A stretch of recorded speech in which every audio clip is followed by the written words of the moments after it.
And joining us for this week's Political Roundtable are Senator Nancy Jacobs, a Republican from Cecil and Harford counties, and Delegate Craig Rice, a Democrat from Montgomery County. Thanks to both of you for being with us. Thanks for having us. We mentioned briefly at the top of the program this incident this week with the MARC commuter train that was stuck out in the heat for a couple of hours, which also raised some heated rhetoric in the governor's race, with each side, the Ehrlich camp and the O'Malley camp, blaming the other for inattention to the commuter rail system. What do we make of this? Well, I think that, clearly this is a situation where we have created an infrastructure that kind of doesn't take transportation and mass transit seriously. And I think that that's something that when we rated the Transportation Trust Fund over and over again, it really minimized the effect that we could have on trying to really reinforce what was going on in terms of our future plans of making sure that mass transit was there for everyone and was and that infrastructure was taken care of consistently. When we have breakdowns like this, it's apparent. We've seen under the Ehrlich administration that the continual rating of that trust fund has been something that's been a tremendous detriment and has kept us from being where we need to be. Is this something that certainly the 800,000 people who are on that train are upset and care deeply? Does everybody else care as much, do you think? Oh, I'm hearing lots of complaints from constituents. And, people can say that it's back to the Ehrlich administration, it's all their fault. And then other people like myself can say, well, Governor O'Malley bought new trains, and we're still having breakdowns? His new appointment hasn't even been to one single ridership meeting with the people. Yeah, we need to start looking at things from the top down. We're in this period of time where no matter what happens, the two campaigns are at high alert and are going to start throwing punches. I mean, it's possible the train just broke down, and there's certainly issues with the response to it. Sure are. The question is, has this thing gotten too ugly too early? I think the ugly part is the fact that the trains aren't running on time and taking care of the people of Maryland. We invest this money in there, and it's not helping the people of Maryland. O'Malley just continues to make excuses. The only thing that he's doing well with that is he's appearing every day on television at a different MARC train station. And, that's not helping the situation. We need some real solutions. Well, I think that part of it is the visibility and making sure, and I think that the governor, by doing that, is making sure that the administration is taking a serious look at this and making sure that riders understand that this is a serious issue for this current administration. Again, when you don't fund infrastructure and you have the consistent problems that you do, and we're trying to recover from that, that's where a lot of the challenges, that this administration faced in coming in 2006, was trying to right some of the wrongs that were set up. So from that perspective, we've got a challenge ahead of us to continue to fund mass transit, but it's difficult for us to come back from the situation that we found ourselves in. We could sit here all day and talk about who rated what fund. I mean, it was very prevalent during this last session, too, in order to make ends meet. The other big flashpoint this week was the oil spill in the Gulf of Mexico, and ads from the O'Malley side that link Bob Ehrlich to that. Any truth to that?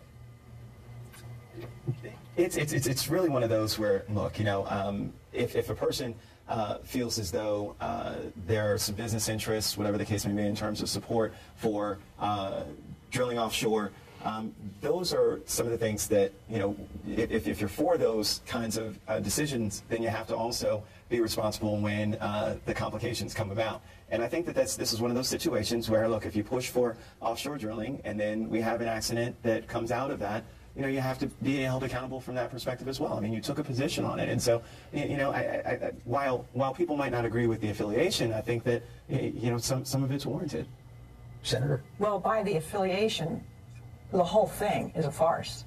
Bob Ehrlich's company does not lobby for big oil companies.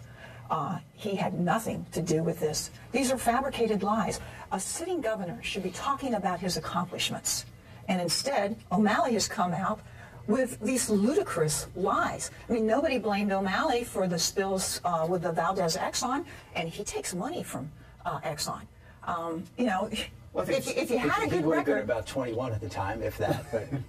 but nobody brings him into anything. I mean, this is a quite twisted situation. The people of Maryland are not buying it.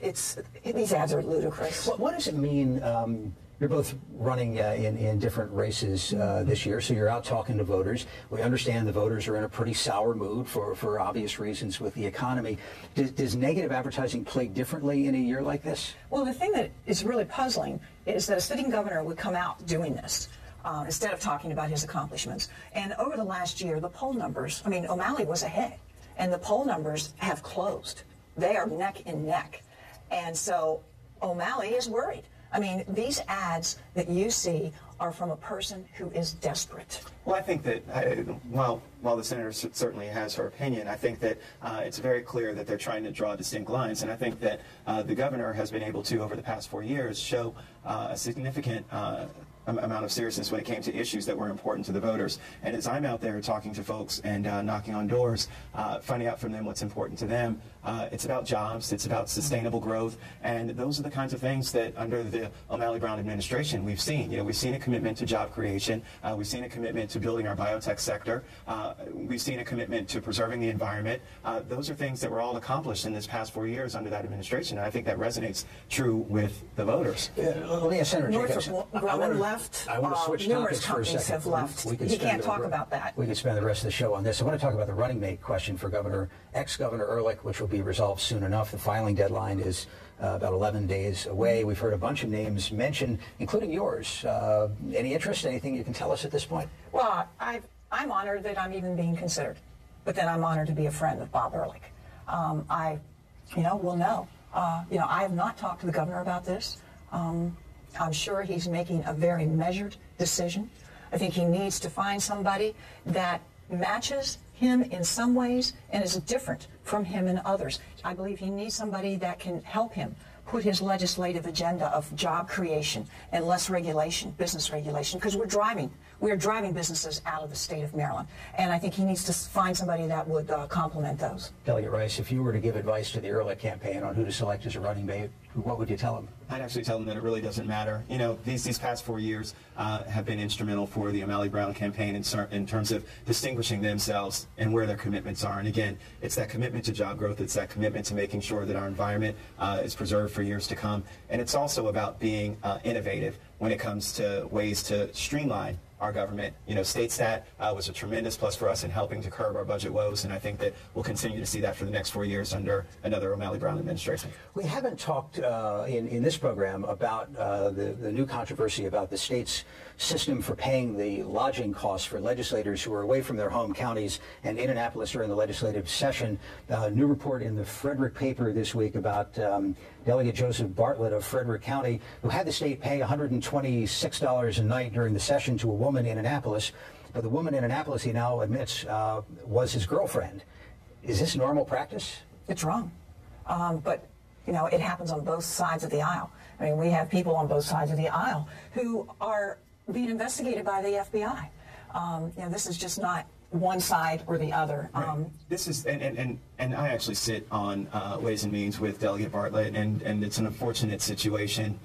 You know, until all of the evidence comes out, you know, I always like to try and reserve judgment. But if it's found that this is actually the case, then that's certainly something that's wrong. You know, our taxpayers provide us the ability to do things to make our jobs easier, and the last thing that we want to do is take that trust for granted. And so if that is the case, and that is truly what has happened, then he needs to answer to that. Well, one report I saw said that he had actually asked for an opinion. He wasn't, when this started, when the business relationship started, apparently there wasn't yet a personal relationship. And when that started, he asked for an ethics opinion from the ethics attorney for the legislature who approved this. Well, there are legislators who rent rooms in apartment complexes, in homes. I happen to rent a whole house. But you know, again, it's not something that I'm following terribly closely because, you know, if you wanted to follow some things closely, we could follow the FBI investigations. We could talk about the mayor of Baltimore. We could talk about the senators who are under investigation. And, you know, I think the public is tired of these problems on both sides of the aisle. Yeah. I would agree. I would agree. It certainly comes down to, look, you know, we are entrusted with making sure that we are stewards for our communities and people, and when, you know, things like this happen, regardless of whether it's a Democrat or Republican, this is certainly a violation of that trust that they give us. No question. No question. We'll leave it there. Delegate Rice, Senator Jacobs, thanks to both of you for being with us. We appreciate it. That is our program for this week. Join us every week at this time for the latest on Maryland politics. And remember that State Circle can now be seen online. You can visit video.mpt.tv for streaming video of all of our programs. Connecting Marylanders to their government since 1981. This is State Circle.